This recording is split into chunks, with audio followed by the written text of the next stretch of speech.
अस्सलामु अलैकुम वरहमतुल्लाहि वबरकातुहू। रब्बी शरह ली सदरी व यस्सिर ली अमरी वहलुल उक़्तदम मिन लिसानी यफ़क़हू क़ौली।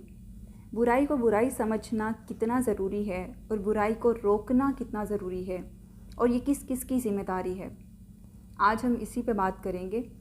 अगर माशरे में कोई बुराई हो रही हो, ख़ुसूसन खिलाफ़ शरअ कोई काम हो रहा हो, हमारे दीन के ख़िलाफ़ कोई बात हो रही हो और उसको लेकर कोई बुराई फैल रही हो, लोगों में आम हो रही हो, तो उस बुराई को रोकना हर अहले ईमान पर फ़र्ज़ है। हर अहले ईमान की, हर मुसलमान पर यह ज़िम्मेदारी आयद होती है कि वो उस बुराई को फैलने से रोके। तो पहले तो हम सबको ये जायज़ा लेना है खुद का कि क्या हम बुराई होते हुए देखकर उसको बुराई समझते हैं। उसको रोकने की बात तो बाद में आएगी। इसके मुतालिक मिशकात शरीफ में एक हदीस मौजूद है, हदीस नंबर 5027। ये हदीस सही मुस्लिम में भी मौजूद है।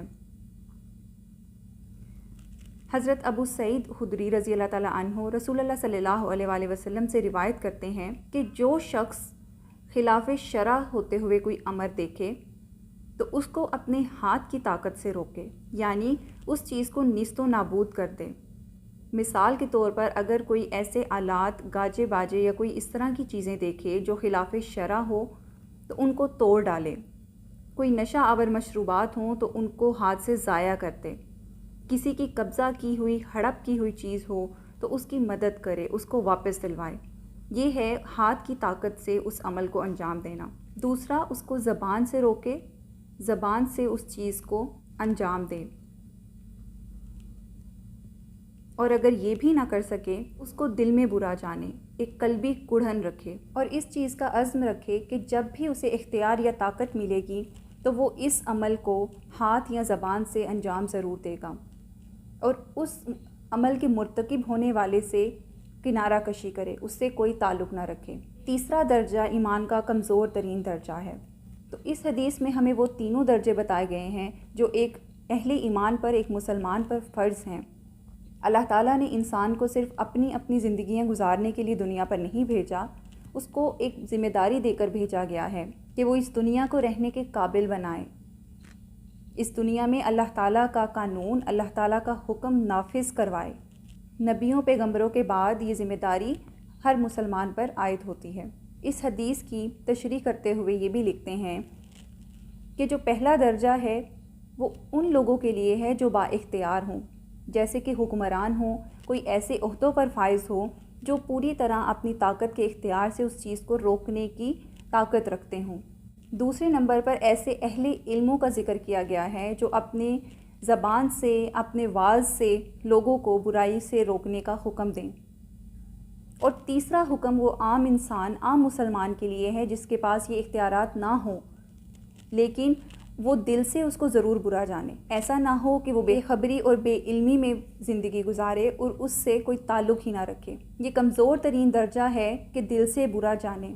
अगर दिल से भी कोई बुरा नहीं जानता और हमारे दिल में कुड़न भी मौजूद ना हो तो हम मुसलमान ही नहीं हैं। और बहुत दफ़ा ऐसे होता है कि जब कोई हमें नेकी का हुक्म देता है और अगर हम उस इंसान को जानते हों और उसके अपने अमाल शायद उतने अच्छे ना हों या वो बहुत परहेज़गार ना हो, तो ये भी उसको पलट कर कहना तुम ये नहीं कह सकते, तुम तो खुद अच्छे अमाल नहीं करते, ये गलत बात है। चाहे वो इंसान खुद ना भी करता हो लेकिन नेकी का हुक्म देना हर किसी पर लाजिम है। हाँ, ये मौजू नहीं है। चाहिए उस इंसान को कि वो पहले अपने अमाल की दुरुस्तगी करे, खुद भी उन अमाल की पाबंदी करे और फिर दूसरों को कहे। लेकिन उस इंसान को यह कह के मलामत करना भी गलत है।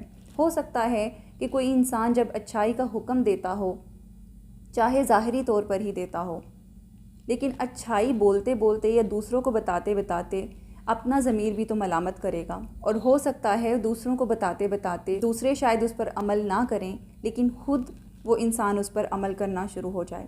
नबी करीम सल्लल्लाहु अलैहि वसल्लम ने फरमाया कि तुम्हें शैतान भी अगर अच्छी बात बताए तो वो ले लो। तो हम तो फिर इंसान हैं, मुसलमान हैं, बेशक गलतियां या गुनाह करने वाले हैं, लेकिन अच्छी बात कहने से हम किसी को रोक नहीं सकते। इसलिए हर मुसलमान पर ये ज़िम्मेदारी आयद होती है, चाहे वो मर्द हो, औरत हो, ग़ुलाम हो, आज़ाद हो, यहाँ तक कि फासिक हो, उस पर भी ये ज़िम्मेदारी आयद होती है कि वो बुराई को फैलने से रोके اور اللہ تعالیٰ کی بتائی ہوئی نیکی اور بھلائی کی باتوں کو عام کرے۔ اللہ تعالیٰ بتانے اور سننے سے زیادہ ہمیں ان باتوں پر عمل کرنے کی توفیق عطا فرمائے۔ جزاک اللہ خیر۔